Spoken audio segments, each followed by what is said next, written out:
Finally, the inconvenient truth about the green agenda. Just 2 days before a major United Nations climate change powwow in Cancun, Mexico, outrage growing over the co-chair of a UN climate change panel saying this: one must say clearly that we redistribute the world's wealth by climate policy. Now, Jonathan, you've been saying this is the real green plan all along. What do you mean?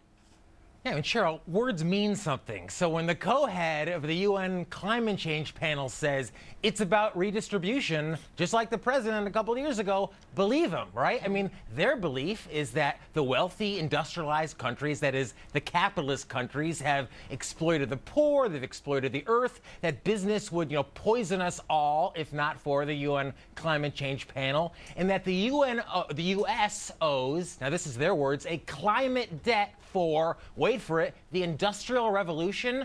To follow the Greens, Cheryl, is suicidal. Their goal is man's demise, and that's exactly what this panel is all about. Well, maybe it's first world countries' demise, Charlie, because what they're talking about is taxing everything, which is major airliners, which is shipping, which is everything that basically first world economies do to raise money for third world economies.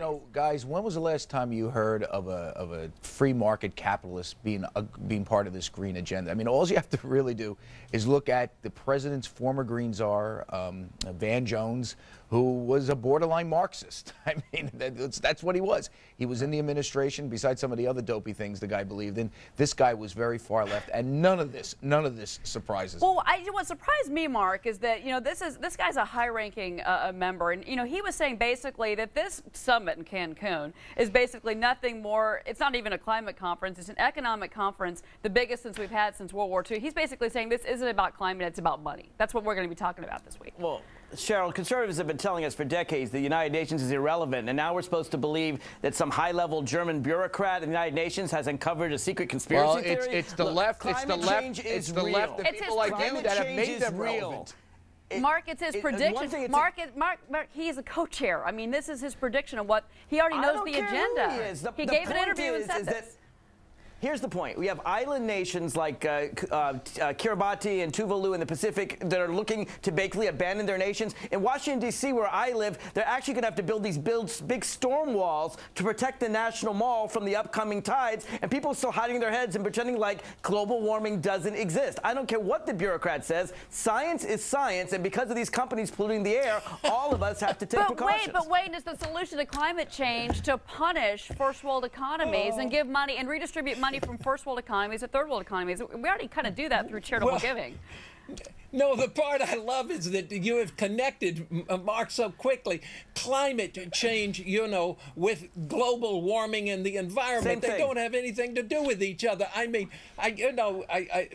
there is ample evidence that this is not, in fact, the same thing at all. And there's there's a professor at Princeton in the physics department there. There's 650 scientists. My friend Dr. John Carroza, people like that who are saying this is one thing is to deal with the environment. There's another thing to deal with global warming. And by the way, as they reminded Barbara Boxer on the committee, consensus is not science, my friend. Well, the scientists do disagree, Tracy. That's a good point. But should we just throw money at the problem? And I think that's the concern here about this conference that's coming up. You can't throw money at something you don't understand. I mean, hell, blame me for all my years of Aquanet in high school. It's my fault. I mean, nobody knows the truth, and therefore I don't want. Yeah, exactly. Probably I use so much, but I don't want my tax dollars spent somewhere where you don't have proof that it's making a difference to my children going forward. Right. And Why sure, are they of course, building a storm wall to protect them all? I mean, where do they have? They're building this big storm wall because they're afraid of rising waters. All right, I didn't hear what either of you said. Hold on, Mark, what's your question? My point is that right here in Washington, D.C., they are building a storm wall to protect the National Mall because scientists predict the waters are going to rise. This isn't fake, guys. And Mark, isn't it interesting? Where do they have the money to build a storm wall? In the capitalist countries. That's right. No, what? That's exactly in Washington, D.C., of all places. Yeah. Well, that's the whole point, is that the more wealthy countries are the more capitalist countries, Mark, and the least wealthy countries are all the socialized backwaters that you idolize so much. So the science is not conclusive. I know you want to believe it is, but the taxes that the UN Commission wants to impose are very real. They're very real on businesses. Charlie, maybe it's too soon. Hold on, Charlie. Maybe it's too soon to start throwing money at the problem. Maybe we need more time, more research. Yeah, well, obviously we do. I just can't believe that Mark is sitting there saying that we should allow, Americans should allow a UN committee to impose taxes on our citizens. I mean, you talk about, did we fight a war about that? I believe it was like in the late 1700s. I mean, this is really taxation without representation. Mark, the UN is going to tax me. No way. Mark, that's what they're talking about. That's one of their ideas. I don't support United Nations taxes on Americans. Let's be clear. All right, coming up, everybody. Thanks to all of you. Coming up.